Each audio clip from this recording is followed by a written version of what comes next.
Hello friends, कैसे हैं आप सब? आई होप सब अच्छे होंगे। मैं प्रिया देवतिया आपका स्वागत करती हूँ आपके अपने YouTube channel Indian exam academy में।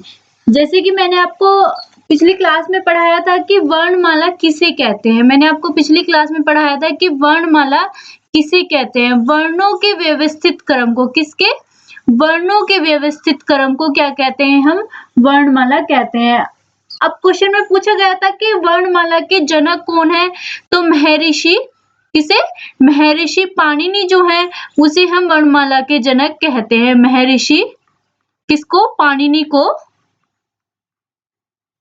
महर्षि पाणिनि को क्या कहा जाता है? वर्णमाला के जनक कहा जाता है। अब क्वेश्चन में मैंने आपको पूछा गया था कि स्वर कितने होते हैं। स्वर कितने होते हैं? तो स्वर की जो संख्या होती है वो होती है 11। कितनी होती है? स्वर की जो संख्या होती है वो होती है आपकी 11। और स्वर कौन कौन से होते हैं? स्वर वे वर्ण होते हैं जो बिना किसी दूसरे वर्णों की सहायता से बोले जाते हैं। स्वर कौन कौन से होते हैं? जो बिना किसी दूसरे वर्णों की सहायता से बोले जाते हैं। उन्हें क्या कहते हैं? उन्हें हम स्वर कहते हैं। अब क्वेश्चन में आता है कि जो स्वर का जो विभाजन है वो कितने भागों में किया गया है? तो स्वर का जो विभाजन है वो 4 भागों में किया गया है। कितने भागों में किया गया है? 4 भागों में। किसका विभाजन? स्वर का जो विभाजन है 4 भागों में। कितने में? 4 भागों में विभाजन किया गया है स्वर का। ठीक है। अब क्वेश्चन में आता है कि उत्पत्ति या निर्माण की दृष्टि से या मात्रा या उच्चारण की दृष्टि से स्वर कितने प्रकार के होते हैं? तो स्वर होते हैं 3 प्रकार के होते हैं। अगर आपसे पूछे कि जीवा के स्थान पर यानी कि जीवा की जो दृष्टि से स्वर कितने प्रकार के होते हैं? तो जीवा की जो दृष्टि से स्वर होते हैं आपके 3 प्रकार के, जिसमें होता है मध्य स्वर, अग्र स्वर और पश्च स्वर। अग्र स्वर जिसमें आपका आगे का भाग सक्रिय रहता है, जिसमें आता है ई ए। मध्य स्वर यानी कि बीच वाला भाग जिसमें आपका खाली ए आता है। ठीक है। उसके बाद आता है पश्च स्वर। पश्च स्वर कौन कौन से होते हैं? जिसमें आपका पीछे का भाग सक्रिय रहता है, जैसे आ, औ। ठीक है। अब आता है कि मुंह के स्थान पर यानी कि मुख के स्थान पर स्वर कितने प्रकार के होते हैं? तो वो 4 प्रकार के होते हैं। अर्ध संवर्त, अर्ध विवृत, संवर्त स्वर और विवृत स्वर। ठीक है। एक पूछा जाता है कि ओष्ठाकृति के आधार पर स्वर कितने प्रकार के होते हैं? तो ओष्ठाकृति के आधार पर स्वर की संख्या कितनी होती है? आपकी 2 होती है। वृत्तामुखी स्वर और आवर्तमुखी स्वर। कौन कौन से? वृत्तामुखी स्वर होते हैं आपके बेटा और आवर्तमुखी स्वर होते हैं। वृत्तामुखी स्वर जिसमें जो होठ है ना, होठ जो है आपके पूरी तरह से गोल आकार में खुलते हैं, जैसे ऊ, औ, औ। ठीक है। और आवर्तमुखी जिसमें जो आपके होठ होते हैं वो आपके पूरी तरह से गोल आकार में न खुल के इधर उधर, यानी कि जो जब आप उन स्वर का जो उच्चारण करोगे तो वे जो है उसमें जो आपकी होठों की जो आकृति है वो गोल ना बन के टेढ़ी मेढ़ी बनेगी। ठीक है। अब आता है स्वर हो गया। अब मैं आपको पढ़ाने जा रही हूँ व्यंजन। व्यंजन किसे कहते हैं? व्यंजन किसे कहते हैं? व्यंजन यानी कि वे वर्ण। कौन से? वे वर्ण जो स्वर की सहायता से बोले जाते हैं। वे वर्ण जो स्वर की सहायता से बोले जाते हैं वे क्या कहलाते हैं? वे आपके व्यंजन कहलाते हैं। ठीक है। या कि वो पूछने लगे कि जैसे कि आप देखिए, जैसे हम का जैसे होता है क, कै। तो कै जो होता है ये बिना किसी स्वर के उच्चारण के नहीं बोला जा सकता। ठीक है। यानी कि वे वर्ण जो स्वर की सहायता से बोले जाते हैं उन्हें क्या कहते हैं? उन्हें हम व्यंजन कहते हैं। ठीक है। यानी कि जितने भी जो आपके व्यंजन है वो आपके स्वर की सहायता से ही बोले जाएंगे। उसके बाद अगर वो आपसे पूछने लगे, क्वेश्चन में आपसे पूछे कि व्यंजन की संख्या कितनी है या हिंदी में कुल कितने व्यंजन है, आपसे क्वेश्चन में पूछता है कि हिंदी में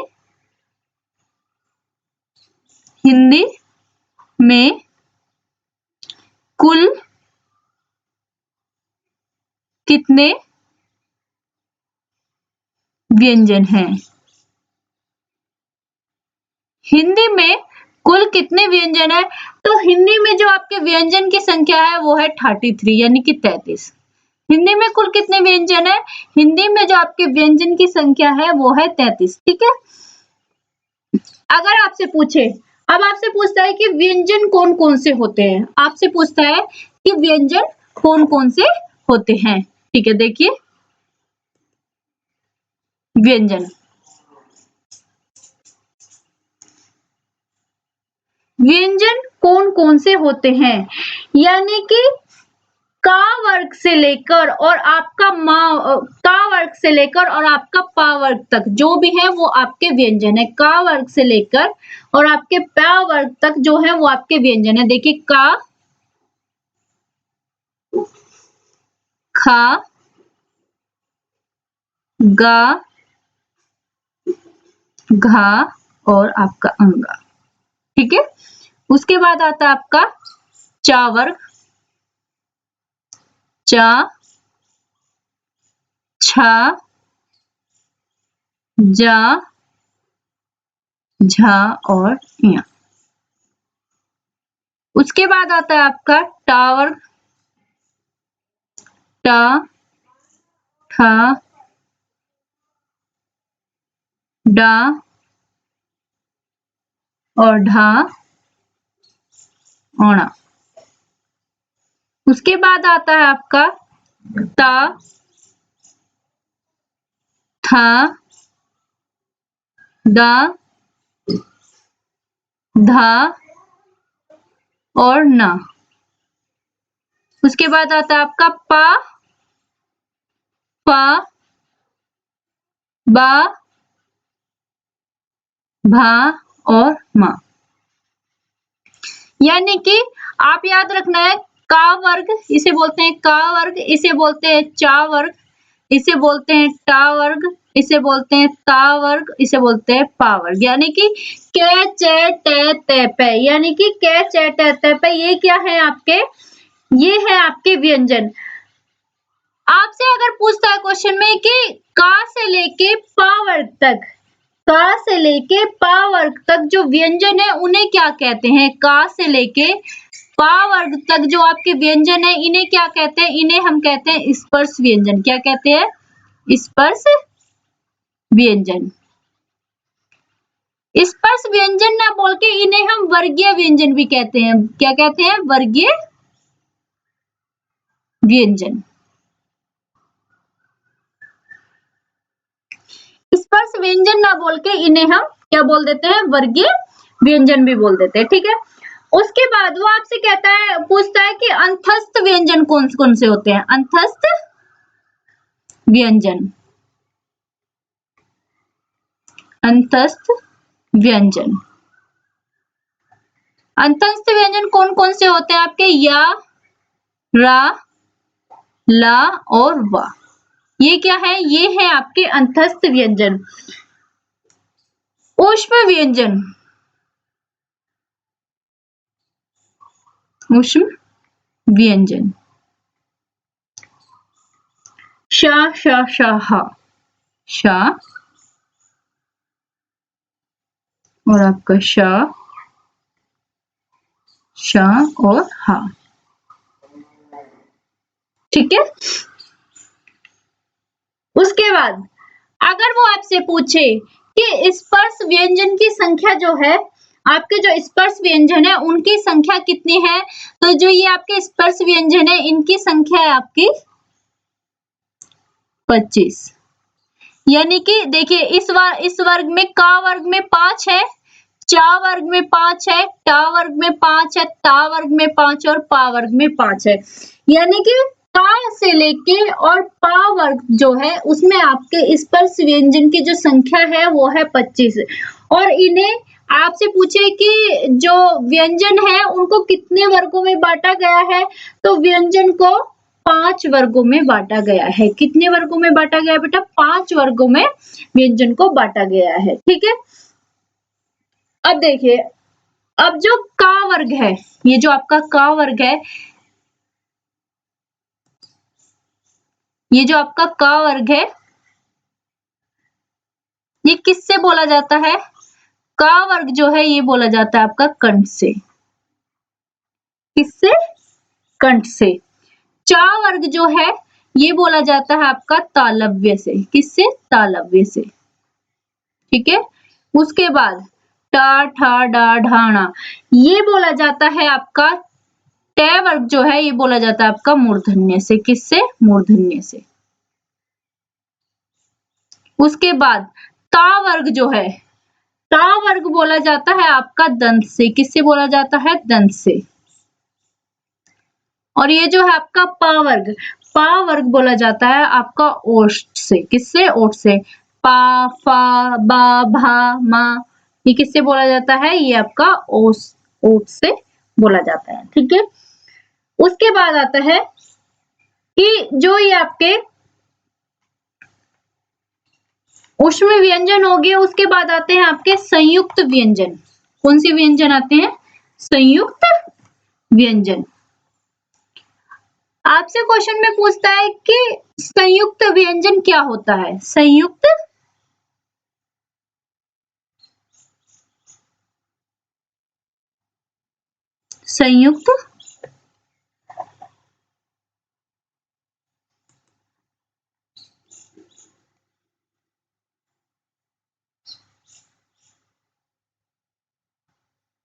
देखिए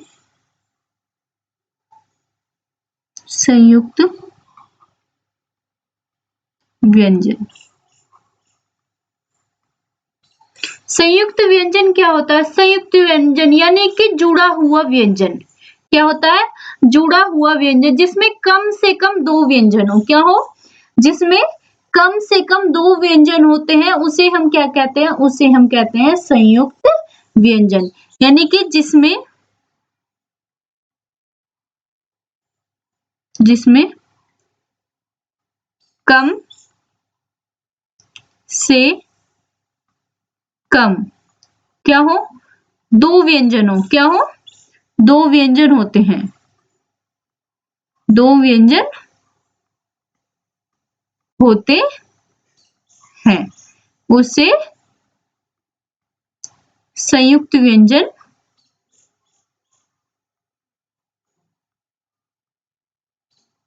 क्या कहते हैं? उसे हम संयुक्त व्यंजन कहते हैं। अब देखिए संयुक्त व्यंजन की संख्या कितनी होती है? संयुक्त व्यंजन की संख्या कितनी होती है? संयुक्त व्यंजन की संख्या होती है 4।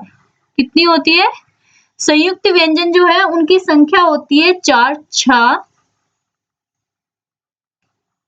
त्र ज्ञ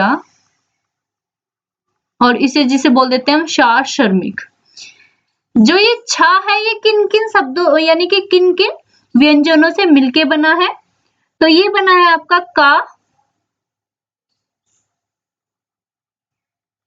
का प्लस श और ये बना है ता त्र प्लस र और ज्ञा बना है आपका ज्ञानी ज प्लस इया और शर्मिक बना है आपका श प्लस रा। श प्लस रा। आपसे पूछे कि संयुक्त व्यंजन कौन कौन से होते हैं यानी कि संयुक्त व्यंजन की संख्या कितनी होती है? संयुक्त व्यंजन की संख्या 4 होती है। ठीक है। संयुक्त व्यंजन क्या होता है? जिसमें जो पहला व्यंजन है जिसमें पहला व्यंजन जो है वो आपका आधा होता है और उसके बाद का जो व्यंजन होता है वो पूरा होता है। वो क्या है? वो आपका संयुक्त व्यंजन है। जिसमें आपका पहला व्यंजन आधा हो तथा बाद का जो व्यंजन हो वो पूरा होता है। वो क्या है? वो आपका संयुक्त व्यंजन है। या जुड़ा हुआ व्यंजन। क्या? जुड़ा हुआ व्यंजन यानी कि जिसमें कम से कम दो व्यंजन हो। क्या हो? जिसमें कम से कम दो व्यंजन हो वो क्या है? वो आपका संयुक्त व्यंजन है। अब उसके बाद आता है उच्छिष्ट व्यंजन। क्या होता है उच्छिष्ट व्यंजन? उच्छिष्ट व्यंजन क्या होता है? जिन वर्णों के उच्चारण में जो हमारी जीभ है वो झटके से ऊपर उठती है। क्या होता है? झटके से ऊपर उठती है उसे क्या कहते हैं? उसे हम उच्छिष्ट व्यंजन कहते हैं। यानी कि जिन वर्णों के उच्चारण में हमारी जो जीभ है वो झटके से ऊपर उठती है वो क्या है? वो हमारा उच्छिष्ट व्यंजन है, जिसमें कि है आपका डा और ढा। डा और ढा। देख लेना इनके नीचे ये दो छोटी छोटी बिंदी है। उच्छिष्ट व्यंजन जो होते हैं इनका जो इनसे है ना कोई भी जो उच्छिष्ट व्यंजन होते हैं ये हमेशा या तो शब्द के बीच में आएंगे या शब्द के अंत में होंगे। जैसे कि देखिए आपका सड़क या मेंढक। यानी कि उच्छिष्ट व्यंजन का जो प्रयोग होता है वो या तो शब्द के बीच में होता है, ठीक है, या शब्द के बाद में होता है। यानी कि जो शब्द के बाद में इनका प्रयोग होता है, यानी कि इनसे कोई भी शब्द जो है वो प्रारंभ नहीं होता है। और उच्छिष्ट व्यंजन को हम क्या कहते हैं? उच्छिष्ट व्यंजन को हम द्विगुण व्यंजन भी क्या कहते हैं? क्या कहते हैं? द्विगुण व्यंजन। उच्छिष्ट व्यंजन को क्या कहते हैं हम? द्विगुण व्यंजन भी कहते हैं, ठीक है।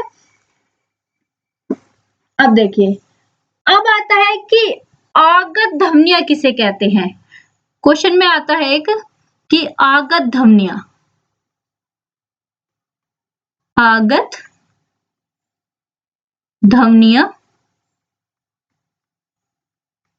आगत ध्वनियां क्या होती है? यानी कि वे ध्वनियां जो दूसरी भाषा से हमारी हिंदी भाषा में आई हैं। वे ध्वनियां जो दूसरी भाषा से हमारी हिंदी भाषा में आई हैं वे क्या है? वे है हमारी आगत ध्वनियां। वे ध्वनियां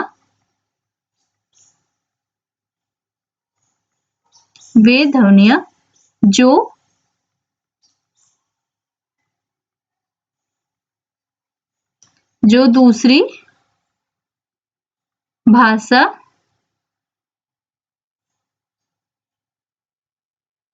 से हमारी हिंदी भाषा में आई। हमारी हिंदी भाषा में आई। यानी कि वे ध्वनियां जो दूसरी भाषा से हमारी हिंदी भाषा में आई उन्हें क्या कहते हैं? हम आगत ध्वनियां कहते हैं या कहते हैं नुक्ता वर्ण। नुक्ता वर्ण, जिसमें कि देखिए आपका आता है जा, इसके नीचे एक छोटी सी बिंदी आपको मिलेगी फा और आपका आ। आगत ध्वनियां यानी कि वे ध्वनियां जो दूसरी भाषा से हमारी हिंदी भाषा में आई। वे ध्वनियां जो दूसरी भाषा से हमारी हिंदी भाषा में आई उन्हें क्या कहते हैं? हम उन्हें हम आगत ध्वनियां कहते हैं या नुक्ता वर्ण कहते हैं, जिसमें कि है आपका जा, फा और आ। अरबी फारसी के जो वर्ण हैं यानी कि अरबी फारसी के जो वर्ण हैं उन्हें भी हम आगत ध्वनियां या नुक्ता वर्ण कहते हैं। ध्यान रखना, अरबी फारसी के वर्णों को भी क्या कहते हैं? हम नुक्ता वर्ण या आगत ध्वनियां कहते हैं, ठीक है। उसके बाद आता है एक, पूछा जाता है कि अमानक वर्ण कौन कौन से हैं? अमानक वर्ण। अमानक वर्ण क्या होते हैं और कौन कौन से होते हैं? वे वर्ण, यानी कि वे वर्ण जो कभी हिंदी भाषा में प्रयोग किए जाते थे। वे वर्ण जो कभी हिंदी भाषा में प्रयोग किए जाते थे और आज जो उनका रूप है वो बदल गया है। वे वर्ण जो हिंदी भाषा में कभी प्रयोग किए जाते थे और आज जो उनका रूप है वो बदल गया है, वो क्या है? वो है अमानक वर्ण। यानी कि आपने देखा होगा कभी झ जो है ऐसे आपको दिखता था, तो आज जो उसका रूप बदल गया है वो है ये भक्त, यानी कि भय भालू ऐसे, और आज ये ऐसे लिखे जाता है। यानी कि वे वर्ण जो कभी हिंदी भाषा में प्रयोग किए जाते थे और आज जो उनका रूप है वो बदल गया है, वो क्या है, वो आपके अमानक वर्ण कहलाते हैं। उसके बाद आता है आपका पार्श्विक व्यंजन, जो बहुत ज्यादा इंपॉर्टेंट है और काफी बार पूछा गया है कि पार्श्विक व्यंजन क्या होते हैं। पार्श्विक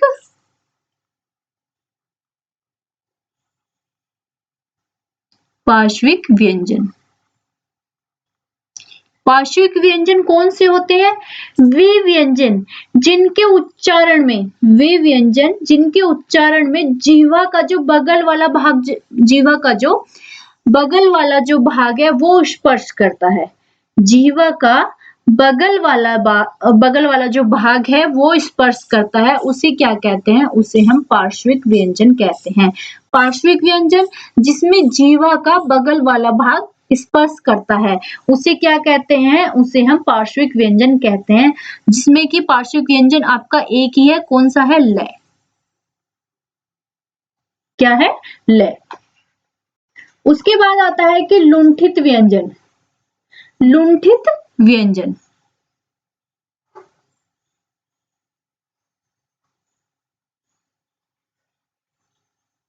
लुंठित व्यंजन, लुंठित व्यंजन कौन कौन से होते हैं? लुंठित व्यंजन जिसमें जीवा का जो पीछे वाला भाग, जिसमें जब हम बोलते हैं या जिसका उच्चारण करते हैं, जो हमारी जीवा है वो पीछे की ओर मुड़ती है।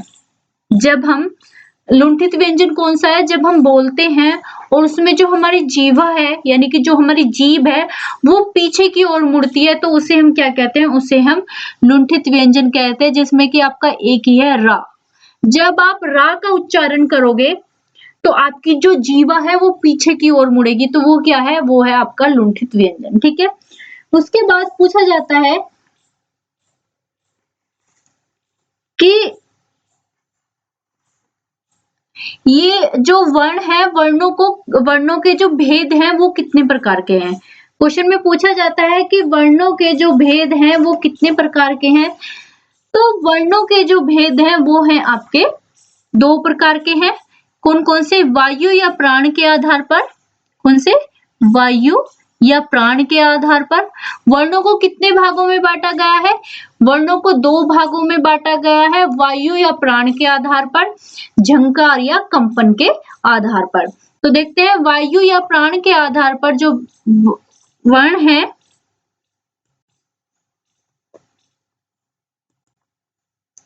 वायु या प्राण के आधार पर, वायु या प्राण के आधार पर जो वर्ण है वो कितने प्रकार के हैं? दो प्रकार के हैं, जिसमें कि है आपका अल्प प्राण और महाप्राण। कौन कौन सा? अल्प प्राण और महाप्राण। अल्प प्राण कौन से होते हैं? अल्प प्राण कौन से होते हैं? यानी कि जिनके उच्चारण में हमें क्या लगती है? कम वायु लगती है। अल्प प्राण कौन कौन से होते हैं? जिनके उच्चारण में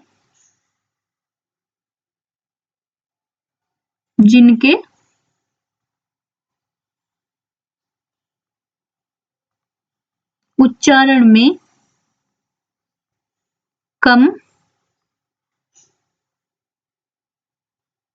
वायु की आवश्यकता पड़ती है। जिनके उच्चारण में कम वायु की आवश्यकता पड़ती है वो क्या है? वो है आपका अल्प प्राण। और महाप्राण कौन सा है? जिनके उच्चारण में क्या? जिनके उच्चारण में ज्यादा वायु की आवश्यकता पड़ती है।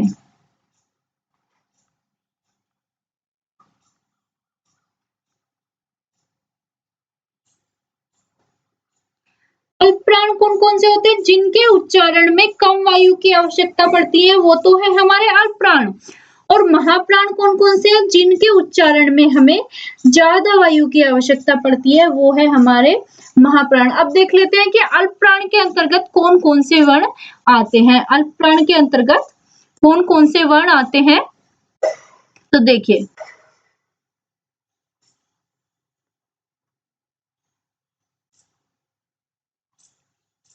अल्प प्राण के अंतर्गत, यानी कि वर्ग का पहला, तीसरा और पांचवा। कौन कौन से वर्ग का, कौन कौन से आते हैं? वर्ग का पहला, तीसरा और कौन सा? पांचवा। वर्ग का पहला, तीसरा और पांचवा किसके अंतर्गत आता है? ये आता है हमारा अल्प प्राण के अंतर्गत। पहला, तीसरा, पांचवा कौन कौन सा? देखिए, का, खा और अंगा। का, का, गा, पहला, तीसरा और पांचवा बोला है ना, अंगा। का, गा और अंगा। उसके बाद चा, जा, या, चा, जा और आपका इया, टा, डा और अणा, ता, दा और ना, पा, बा और आपका मा। ये कौन सा है? ये आएगा आपका अल्प प्राण के अंतर्गत, वर्ग का पहला, तीसरा और पांचवा। ठीक है, और आएंगे इसमें सभी आपके 11 स्वर, यानी कि जितने भी आपके स्वर हैं वो सब आपके अल्प प्राण के अंतर्गत आएंगे। और अंतस्थ व्यंजन, अंतस्थ व्यंजन कौन कौन से होते हैं? य, रा, ला, वा, अंतस्थ व्यंजन। अंतस्थ व्यंजन किसके अंतर्गत आएंगे? ये आएंगे आपके अल्प प्राण के अंतर्गत। अब आता है आपका महाप्राण के अंतर्गत। महाप्राण के अंतर्गत कौन सा आएगा? वर्ग का दूसरा और चौथा, महाप्राण। महाप्राण वर्ग का दूसरा और चौथा कौन कौन सा? खा और आपका घा, छा और झा, ठा और कौन सा? ढा।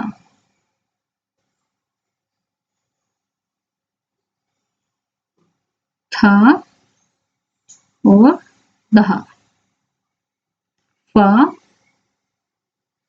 और आपका भा। और सभी ऊष्म व्यंजन, क्या? ऊष्म व्यंजन। ऊष्म व्यंजन कौन कौन से आपके? शा, शा, शा, हा, शा, शा, शा और हा।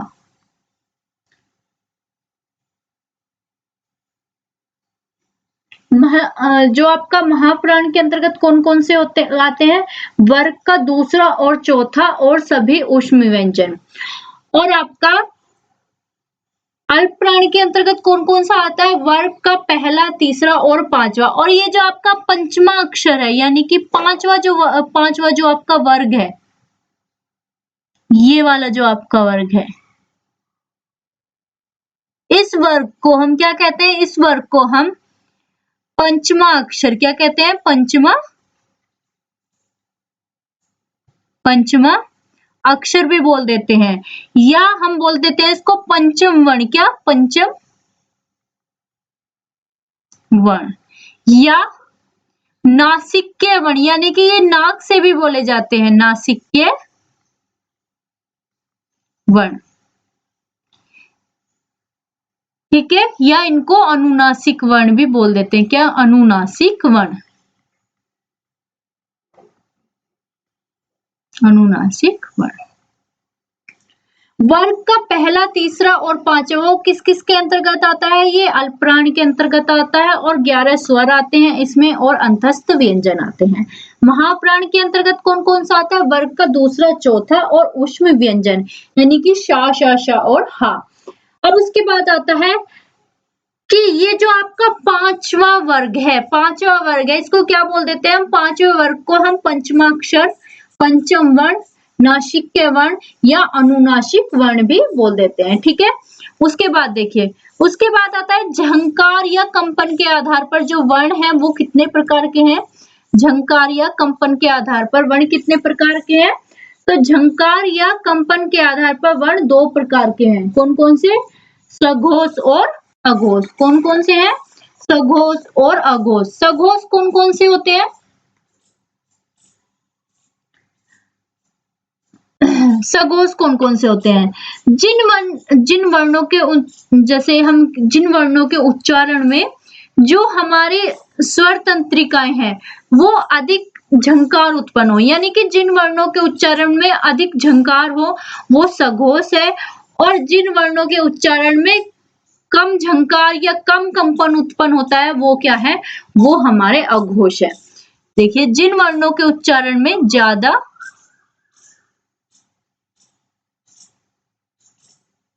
झंकार हो,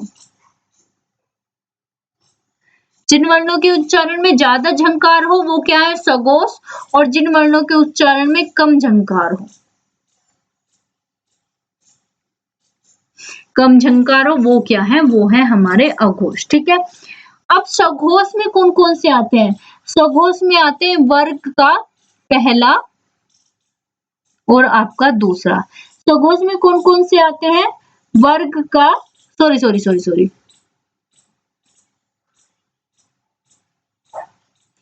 सघोष में आते हैं आपका वर्ग का तीसरा, चौथा और पांचवा। सघोष में कौन कौन से आएंगे, वर्ग का तीसरा, चौथा और पांचवा, और सभी अंतस्थ व्यंजन या, रा, ला और वा। कौन कौन से, सभी अंतस्थ व्यंजन और सभी कौन से, सभी स्वर, सभी जितने भी स्वर हैं वो किस चीज में आएंगे, वो आएंगे हमारे सघोष में। ठीक है, अब उसके बाद आता है अघोष में कौन कौन से आएंगे, यानी कि तीसरा, चौथा, पांचवा तो उसमें आ गया, और वर्ग का पहला और दूसरा। वर्ग का पहला और दूसरा किस चीज में आएगा, वो आएगा हमारा अघोष में। और आएगा ऊष्म व्यंजन।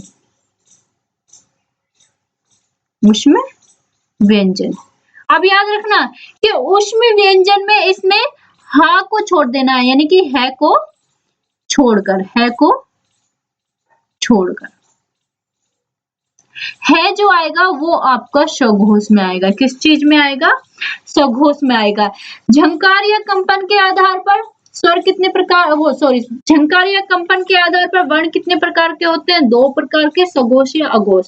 सघोष में कौन कौन से आएंगे, वर्ग का तीसरा, चौथा और पांचवा, और सभी स्वर, और ये, रे, ले, वे, है। ठीक है, अघोष में कौन कौन से आएंगे, वर्ग का पहला, दूसरा, ऊष्म व्यंजन को छोड़कर, ऊष्म व्यंजन में हा को छोड़कर, किसको, हा को छोड़कर सभी किस चीज में आएंगे, सभी आपके अघोष में आएंगे। उसके बाद आता है आपका अंतस्थ व्यंजन हो गए, ऊष्म व्यंजन हो गए, संयुक्त व्यंजन हो गए। अब आता है कि यानी कि कुछ स्वर भी हैं, कुछ ऐसे स्वर भी हैं जो आपके किससे बोले जाते हैं, कुछ ऐसे स्वर हैं जो आपके कंठ से बोले जाते हैं, तालव्य से बोले जाते हैं। वे कौन कौन से स्वर हैं, कुछ ऐसे स्वर भी हैं जो आपके कंठ या तालव्य से बोले जाते हैं, तो वे कौन कौन से स्वर हैं। नहीं, सबसे पहले देखिए, एक और पूछा जाता है क्वेश्चन में सबसे ज्यादा एक और पूछा जाता है कि जो वा है, यानी कि जो ये वे है,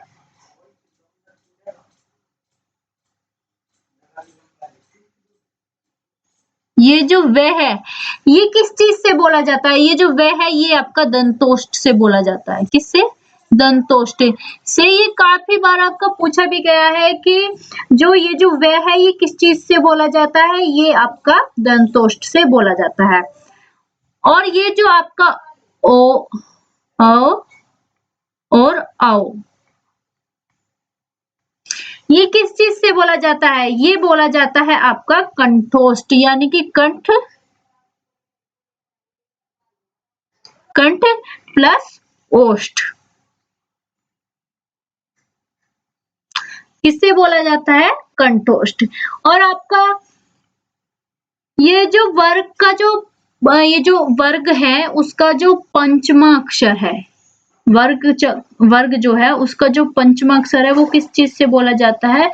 वो बोला जाता है आपका नासिक्य से। किससे बोला जाता है? नासिक्य से बोला जाता है। उसके बाद आता है आपका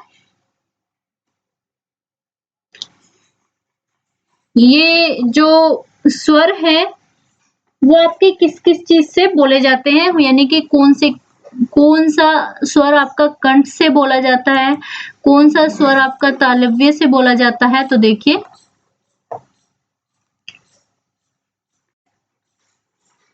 का वर्ग में जो आपका आएगा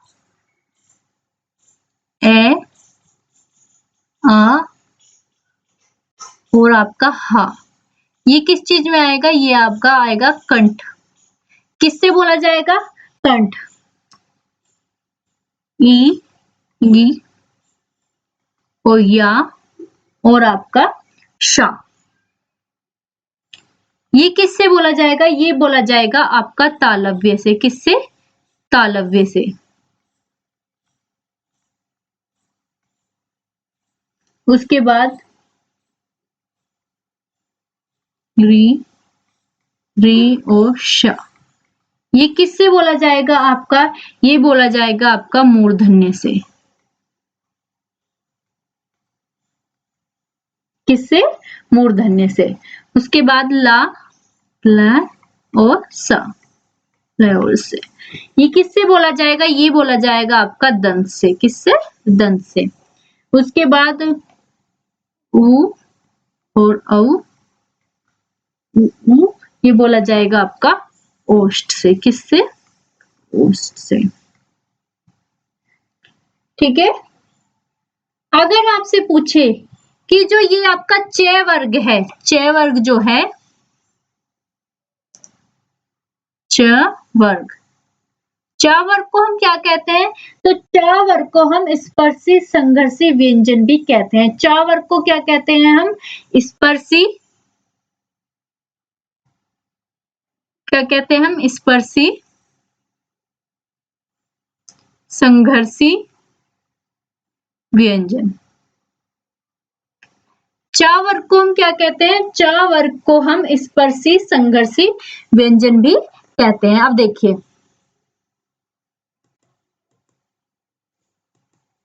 व्यंजन कौन कौन से होते हैं?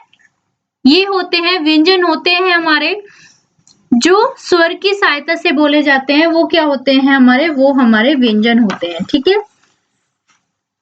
व्यंजन के हिंदी में कुल कितने व्यंजन है? हिंदी में जो हमारे व्यंजन है उनकी संख्या है 33। कितने? हिंदी में जो हमारे व्यंजन है उनकी संख्या कितनी है? उनकी संख्या है 33। अगर आपसे पूछे हिंदी वर्णमाला के जनक कौन है? तो हिंदी वर्णमाला के जो जनक है वो है महर्षि पाणिनि। क्या है? कौन है? महर्षि पाणिनि। उसके बाद देखिए आपसे पूछे कि स्वर की संख्या कितनी है? जो आपके स्वर हैं वो कितने हैं? वो है 11।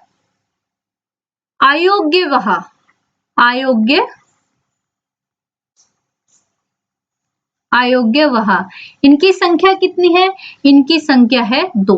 कौन कौन से हैं? ये है आपके अंग और या। ठीक है। ये कौन कौन से हैं? ये आपके 2 हैं, अयोग्य वह। उसके बाद आपसे पूछता है कि व्यंजन कितने हैं आपके?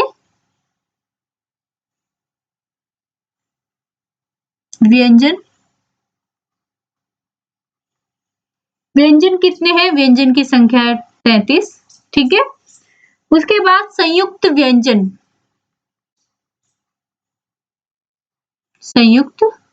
व्यंजन, इनकी संख्या कितनी है? संयुक्त व्यंजन की जो संख्या है आपकी 4, जो मैंने कराए हैं। उच्छिष्ट व्यंजन की संख्या कितनी है? उच्छिष्ट व्यंजन, इनकी संख्या कितनी है? ये है 2।